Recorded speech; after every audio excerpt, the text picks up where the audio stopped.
Occasion ఏదైనా location ఎక్కడైనా తెలుగువారి వేడుక అంటే ఆలివ్ మిఠాయి ఉండాల్సిందే.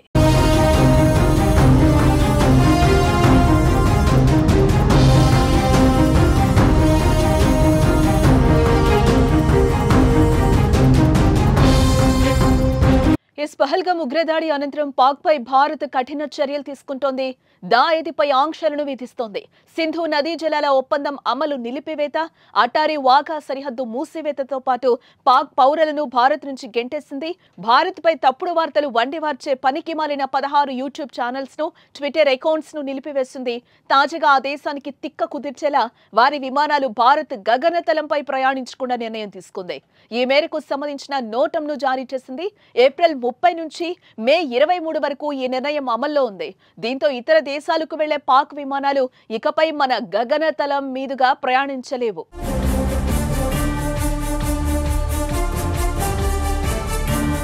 దాయేదికి బుద్ధి చెప్పేందుకు భారత్ సైతం కూడా గగనతలాన్ని మూసివేయడంతో ఆ దేశానికి ఇబ్బందులు తప్పవు.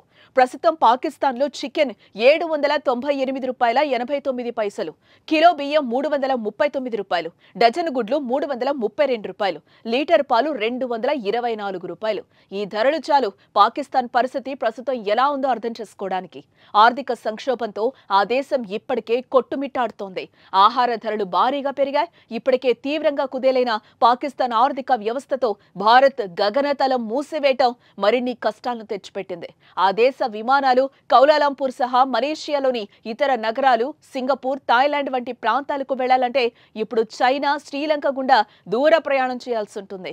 దీంతో ప్రయాణ సమయం పెరగడమే కాదు, భారీగా ఆర్థిక భారం కూడా. ఇప్పటికే ఆర్థిక ఇబ్బందుల్లో కూరుకుపోయిన పాక్ ఎయిర్లైన్లకు ఇది మరింత భారం. ఖర్చు తడిసి మోపుడవుతోంది.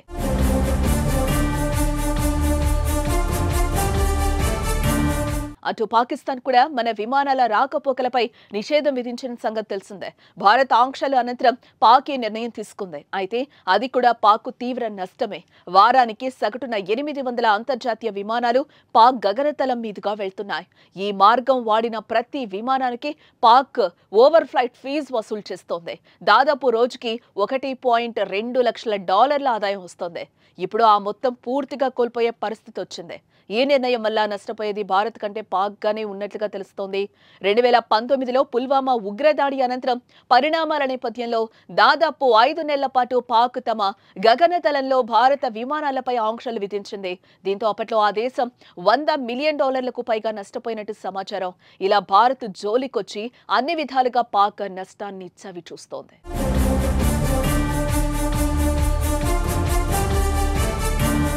మరోవైపు పహల్గామ్ దాడికి ప్రతీకారం తీర్చుకునేందుకు భారత్ చూస్తోంది.